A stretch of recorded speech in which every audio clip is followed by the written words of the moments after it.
Assalamualaikum warahmatullahi wabarakatuh. Baik, perkenalkan nama saya Inul Maharani dengan NPM 2151020202 dari Prodi Perbankan Syariah kelas E, Fakultas Ekonomi dan Bisnis Islam Universitas UIN Raden Intan Lampung. Baik, di video kali ini saya akan memenuhi tugas dari Ibu Diah Mukminatul Hasimi, SESY, pada mata kuliah Qiraatul Quran. Baik, di sini saya akan mereview jurnal yang berjudul Adab Membaca Al-Quran.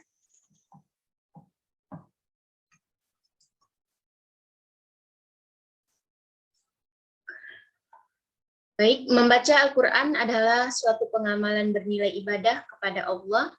Ini dapat dilakukan dengan cara memberdayakan lisan, mata atau penglihatan, pendengaran, akal, dan hati. Lisan diperdayakan untuk melafalkan hurufnya, penglihatan diberdayakan untuk melihat huruf atau lafal yang dibacanya, pendengaran diperdayakan untuk mendengarkan lafal yang diucapkan oleh lisan, akal diperdayakan untuk mengangan-angan kandungan lafal yang dibacanya, dan hati diberdayakan untuk merasakan keheningan bacaan, sentuhan nilai-nilai kandungan yang ada di dalamnya, sehingga muncul perasaan merasakan rasa senang apabila mendapatkan sentuhan nilai-nilai kegembiraan, dan rasa khawatir atau susah apabila mendapatkan sentuhan nilai-nilai yang menyedihkan. Selanjutnya, adab membaca Al-Quran. Adab membaca Al-Quran dapat dipecahkan menjadi 3 bagian, yaitu adab sebelum membaca Al-Quran, ketika, dan sesudahnya. Yang pertama, adab sebelum membaca Al-Quran. Sebelum membaca Al-Quran, perlu diketahui beberapa syarat yang harus dipenuhi. Artinya, sesuatu variabel yang harus dipenuhi sebelum melakukan agar bacaan Al-Quran dapat menghasilkan sesuai dengan harapan kaidah membaca Al-Quran. Adapun syarat-syarat membaca Al-Quran yang harus dipenuhi antara lain niat,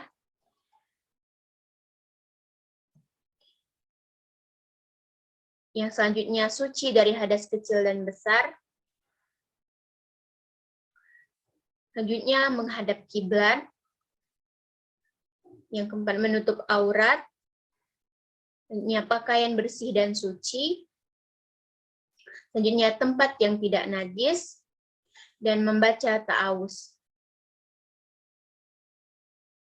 Selanjutnya adab ketika membaca Al-Quran.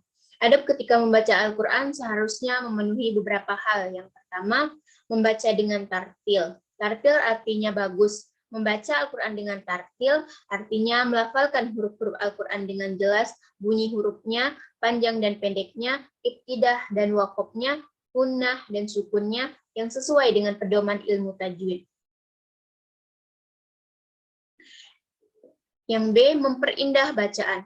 Memperindah bacaan Al-Quran artinya menghiasi bacaan-bacaan Al-Quran dengan suara yang indah, dengan menyesuaikan bunyi huruf dan panjang pendeknya sesuai dengan kaidah ilmu tajwid.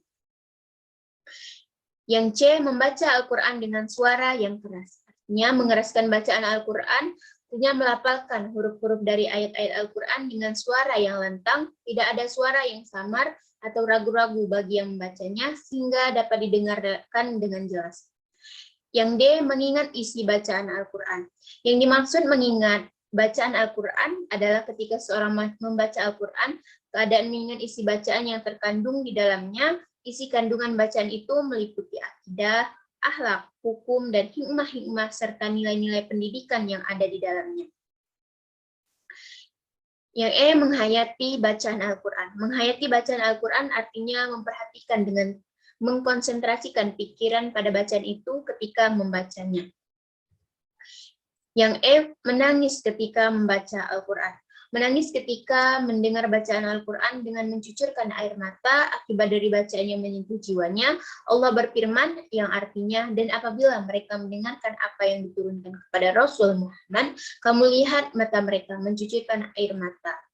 Menangis ketika mendengarkan sebabkan karena mengetahui kebenaran isi-isi kandungan Al-Quran setelah mereka mengetahuinya.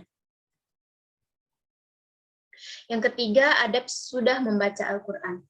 Setelah membaca Al-Quran, diperintahkan untuk mengamalkan isi kandungan Al-Quran, mencintai dan mengikuti Allah Subhanahu wa Ta'ala dan Rasul-Nya, mengambil pengajaran.